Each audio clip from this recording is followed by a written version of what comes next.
There are three reasons why starting a simple task feels impossible when you have ADHD, and none of them have to do with the common thought of, people with ADHD being lazy.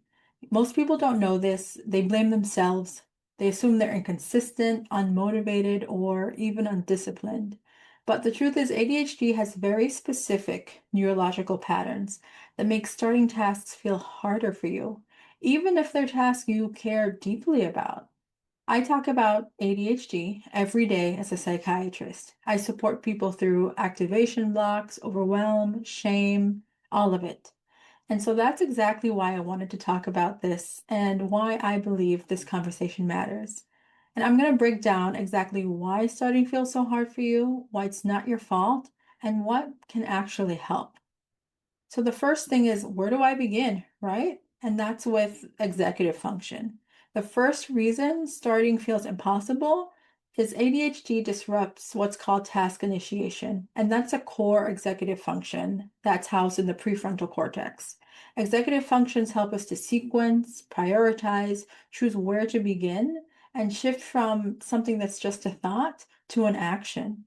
And ADHD brains show reduced activation in these brain networks, especially when the thing you want to do feels vague or overwhelming. And this can feel internally like, oh, it's all too much. I don't know where to start. I should be able to do this. Why can't I? And before you know it, you end up in a spiral of guilt, avoidance, and shame. And it's not laziness, it's the brain struggling to start the action, the thing you want to do. When I sat down to record this video, my brain did what yours probably does. Should I fix my hair? Do I need a different setup? Maybe this isn't the right day. Wanting things to be perfect. And so suddenly the simple idea of start recording turned into 20 little decisions, micro decisions. If you can relate to this, let me know in the comments.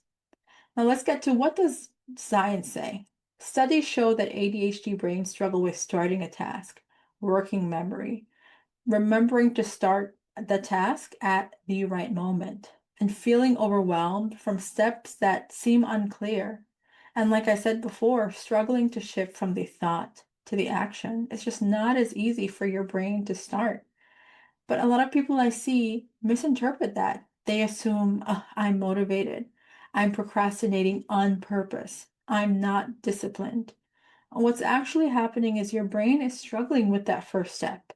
It looks like a motivation problem, but it's actually an issue with executive function. And so, what's reason number two that things seem so hard? The second reason starting feels hard is because the things we want to do become emotionally charged. And emotional load is one of the strongest predictors of ADHD paralysis. So just feeling stuck and freezing. So what loads these tasks up emotionally? There's the fear of messing up. There's the all common perfectionism, comparing, shame from past failures, internalizing pressures. There's anxiety. There's feeling behind, not good enough. So this is why emotional dysregulation is considered a core ADHD symptom in adult neuroscience. Right before filming, I heard myself thinking, what if it's not good enough? What if I ramble? What if people don't get what I'm trying to say? What if nobody actually watches this video? And so if you can relate to that, I want you to tell me in the comments again, please let me know I'm not alone. And so again, back to the science.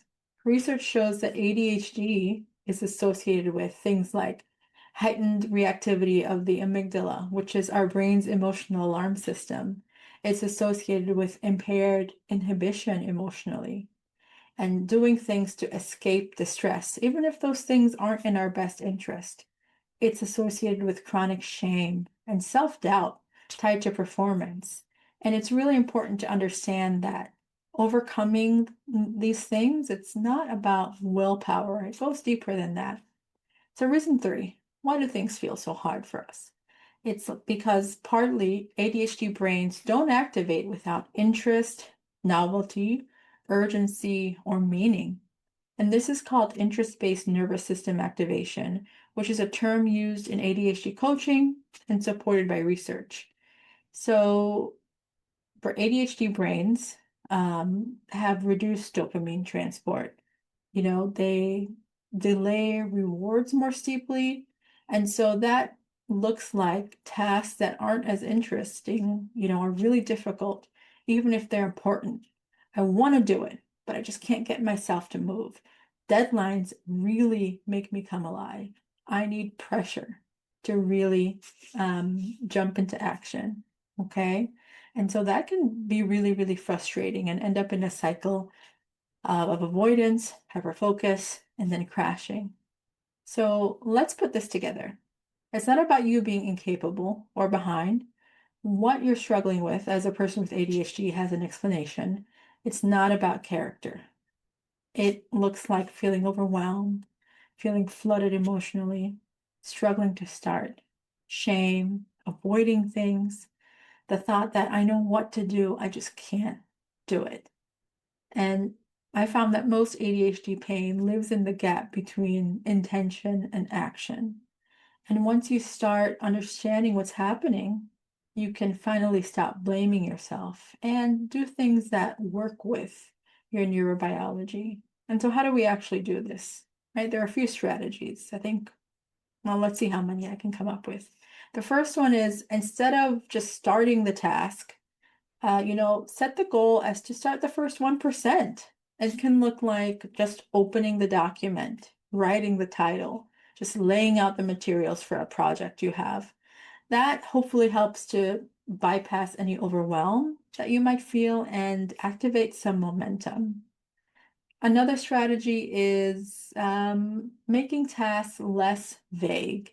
So turn every task into a clear sequence of things. Instead of clean the kitchen, how about just clean the counters or wipe the stove or load or unload the dishwasher, right? And so it's about getting clear and not necessarily being intense or stuffing, everything into one task.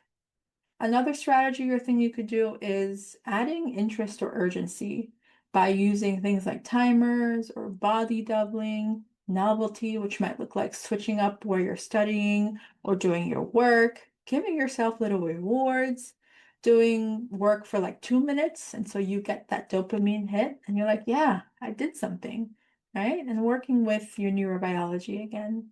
Another strategy is I think this is one of the most important things is checking in with yourself emotionally. Like, what emotion is blocking me from starting? Is there shame? Is there fear? Is there perfectionism? And why am I feeling this way?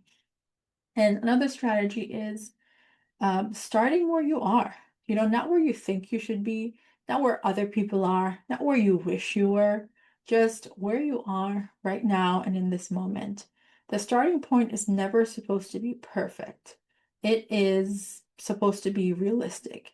And a lot of times, done is better than perfect. Especially when you're high functioning, your version of done is probably going to be fairly excellent anyway. And so this is what it all comes down to. It's not about you being incapable or behind. What you're struggling with has an explanation. It's not about your character. And once you become aware and educated, you can learn ways of coping and dealing with it. It's how your brain operates, right? And I can help you do that. So reach out in the link below to work with me one-on-one.